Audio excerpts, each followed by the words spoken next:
Let's all join together and pray. Lord, may the words of my mouth and the meditation of all of our hearts who are here be pleasing in your sight, for you are our rock. You are our Redeemer. Amen. So as I sat there on the massive concrete barrier, waiting for the rest of my family, but really waiting to watch Nora and her first reaction to seeing the Milwaukee Bucks basketball stadium on a game day, I noticed that there was a ton of stuff that was going on, a ton of things looking for my attention. Way over there on the left in the distance, there was this drum corps that was just banging on drums, and eventually we walked over and we watched them, and that was pretty cool. But where I was sitting, I was close to the drop-off lane for the cars, and the cars would zip up, and then all the doors would open, and people that were a little bit slower from different things that they'd been doing before, they started walking off into the distance into the stadium. As we got closer to game time, the crowds that were around started to get bigger, and tons of people were there. But out of all those people and out of everything that was going on, there were two people that stood out for me. They were two people that were standing on the other corner opposite me, and then there was one guy who was a little bit closer to me, and it was clear they were not waiting like the rest of us to get inside for the game. All the crowds of people that were there intentionally were kind of walking far away from them so that they wouldn't have to look at them, so that they wouldn't have to interact with those people. And what was the attention-getting thing that they were doing? Well, these two guys, they had massive signs that they were holding up, very clear for everybody to hear and to see. And you know what was on their signs. It's our series theme for this week and next week. It's up on the screen. Up on their signs, it said, "The end is near." Now, I don't know about you guys, but a situation like this has always made me feel at least a little bit uncomfortable. And I think it's because many of us, we don't really want to have to interact with people who are so in your face about something. That kind of feels like a scare tactic, right? It feels like maybe their only goal is to intimidate you, to make you a little bit more afraid. And if that's someone's only goal, to make you intimidated and afraid so that you might actually have a conversation and listen to their words, it's not necessarily a thing that we want to lean into so much. So that might not be my personal strategy for sharing my faith with people for the first time. But what I can say is for people that choose that as their strategy, that's the way that they want to share their faith, I can say this: they're not wrong. The end is near. Again, to be fair, it is scary. There are tough and difficult things that are happening because the end is near. In fact, you heard it. Jesus tells us this. Jesus wanted his disciples and us to know what the end was going to look like. It was just a couple of days before Jesus would go to the cross, and he took this opportunity to tell his disciples and to tell us, get ready, because this is what the end is going to look like. Some of his disciples were remarking about the temple and how it was adorned with beautiful stones and with gifts dedicated to God. But Jesus said, as for what you see here, the time will come when not one stone will be left on another. Every one of them will be thrown down. How do you react to something like that when what they were looking at was this? I mean, the temple was a fortress. Part of it was built to be able to withhold an army coming and attacking. And you can see all of the stones. There are these massive stones that have been carved, thousands of pounds, tons upon tons, stacked on top of each other. And even today, it would take some pretty heavy ammunition to knock this thing down. This is what they were looking at. And that's what Jesus said. What you see here, these things that look like they're going to last forever throughout all time, It's going to be wiped out and leveled, and the only thing that's going to be left is dust. Now, I'm sure his disciples, good and freaked out from that first little bit of what Jesus was saying, they asked, "Teacher, when will these things take place? And what will be the sign that they're about to happen?" And I think you can hear it in their questions. They were afraid. They wanted to know little signs and hints and clues of what was coming so that maybe, just maybe, they could escape and watch out and not be part of these awful things. But Jesus said more for them. He replied, "Watch out that you're not deceived, for many will come in my name claiming, 'I am he,' and the time is near. Do not follow them. When you hear of wars and uprisings, do not be frightened. These things must happen first, but the end will not come right away." Yes, believers, these things are coming. And there's more. Nation will rise against nation, and kingdom against kingdom. There will be great earthquakes, famines, and pestilences in various places, and fearful events and great signs from heaven. Not good stuff. And you can imagine, for these guys listening to Jesus, that their eyes just are getting bigger and bigger because Jesus wasn't even done yet. But before all this, they will seize you and persecute you. They will hand you over to synagogues, to places of worship that should be safe places, and put you in prison. And you will be brought before kings and governors, all on account of my name. You will be betrayed even by parents, brothers and sisters, relatives and friends, and they will put some of you to death. Everyone will hate you because of me. I mean, doesn't it sound like Jesus is giving real reasons for his disciples and for us to be afraid of the awful things that are coming? They don't necessarily sound good. They sound pretty terrifying. Do you want to know something else that's pretty terrifying for me?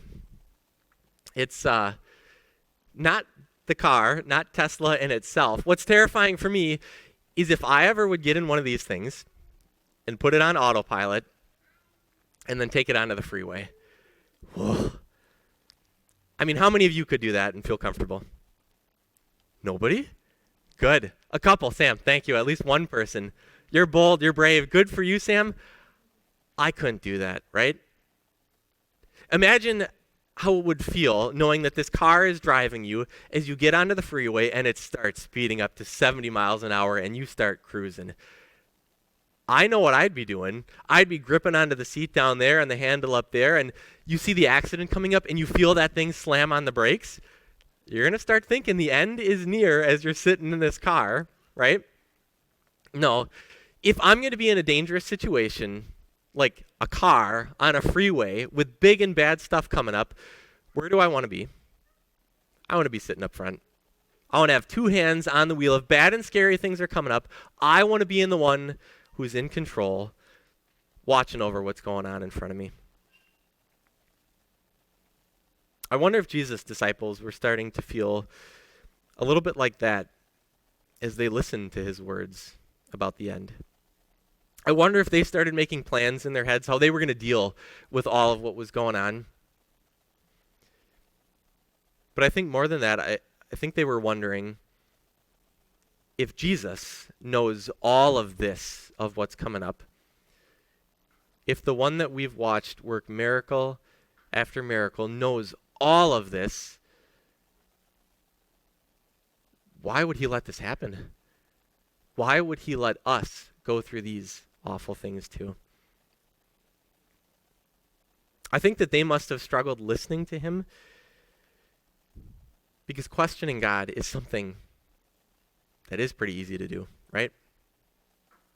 God, why are you allowing the war in Ukraine to keep going on month after month, for people to die? And for what? God, why could you not have steered Hurricane Ian away from the Florida coast and saved billions of dollars of damage, hundreds of lives, and instead you let it hit? God, how can you let our country be a place of hate and hurt and divisiveness, even in our communities too? God, how can you let us go through all of the awful and wicked things in our world around us, and then all of the awful and terrible personal experiences that you and I have had in our lives that, let's be honest, are probably too many to count?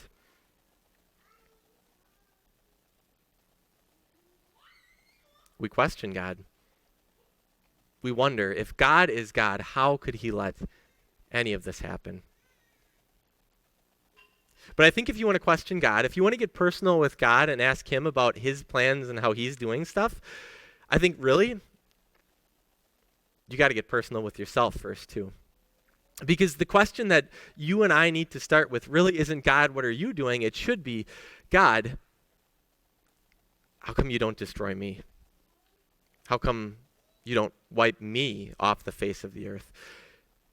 Because yeah, you and I know, right? God, you know how awful I am. God, you know how I hurt people. You know what I did in the past. You know what I continue to struggle with now. You know me and how messed up I am. God, why not me? You and I have to realize that when we're talking about the end times, when we're talking about our end of this world, we have every reason to be terrified, because God should be wiping us out too. Now, a lot of you are like me, except maybe Sam. A lot of you are like me, and Tesla, self-driving, freeway, fast speeds, that's not really going to be for you in your future. But how do you feel about something more like this? A coach bus. How do you feel about riding on those things, right? Well, they're not bad. It's this massive, massive thing, and all right, we feel comfortable hopping on this thing, but the challenges are all still there, aren't they? I mean, going on the freeway 70, 80 miles an hour in one of these things, that's pretty interesting. They speed up the same way. They have to brake, and probably the brakes on a Tesla are going to work a whole lot better than this thing. Because these things are massive, there's just more to get into accidents when you're riding on one of these things. But how do you and I feel about these things? A whole lot better. So what's the difference? What makes us comfortable riding on one of these things and not in the car? Well, when you and I hop on one of these things, what do we know? There's a professional who's in control. There's a professional who's driving and steering and guarding and guiding, so much so that if you're like me, you hop on one of these things, and it doesn't take long, and you can fall asleep. When Jesus tells us about the end, he tells us it is going to be scary. He tells us that there are awful, terrible things that are happening now and are going to continue to happen all the way until the end. He tells us that the end is near. But here's the cool thing, Christians. The end is near, but he's in control. He's the one who's telling his disciples and us what's going to happen. And how does Jesus end? His description of the end for us. These are unbelievable words. After all of that, after Jesus says, some of you are going to die, he says this, but you, disciples, you believers, not a hair of your head will perish. Stand firm, and you will win life. This changes things, right? Jesus is in control of all of what's going on. He allows the bad to come, but only up to a point. No hair of your head is going to be destroyed and wiped out like that temple was leveled.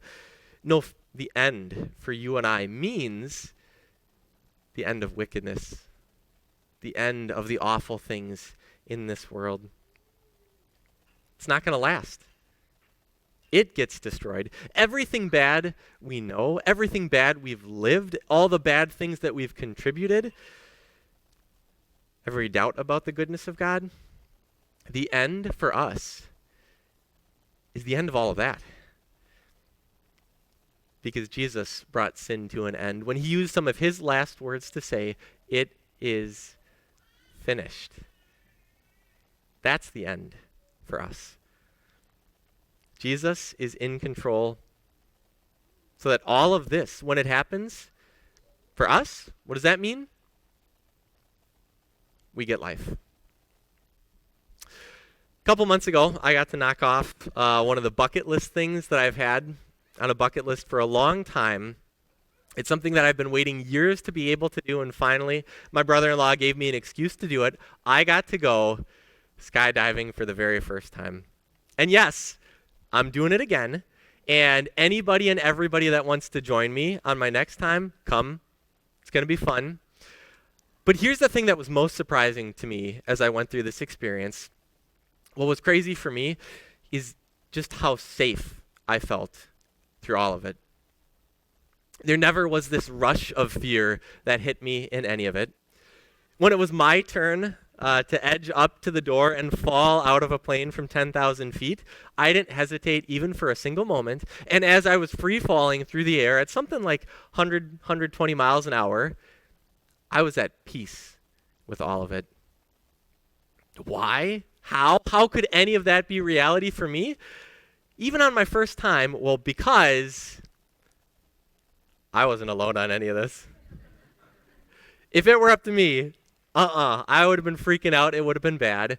But it was a tandem skydive because who was attached to my back? Again, a professional. Someone who knew what they were doing, someone who made sure that we were going to get to the ground and it would be safe and fun and peaceful. Brothers and sisters, that is the kind of feeling that Jesus gives us about the end.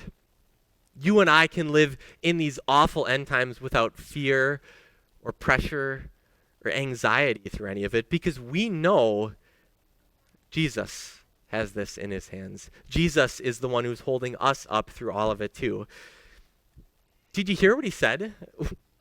What should we do when we're in these high pressure, intense situations, when big leaders who have big power persecute us and attack us and come against us? What should you and I do?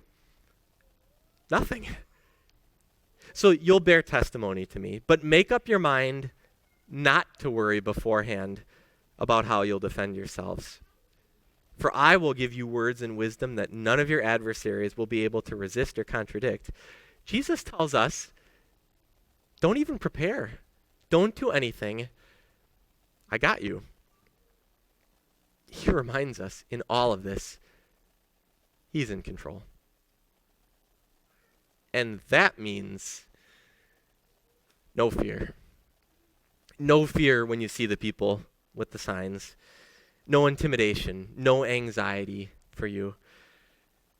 Because of Jesus, no brokenness inside of you that you'll ever have to experience in a world again. You are someone whose heart is continually and daily being healed. The life that you and I get to live, even now, even in the end, is one at peace. And that, brothers and sisters, is the life that we want other people to see in us. Because, the end is near, but he's in control. Amen? Amen.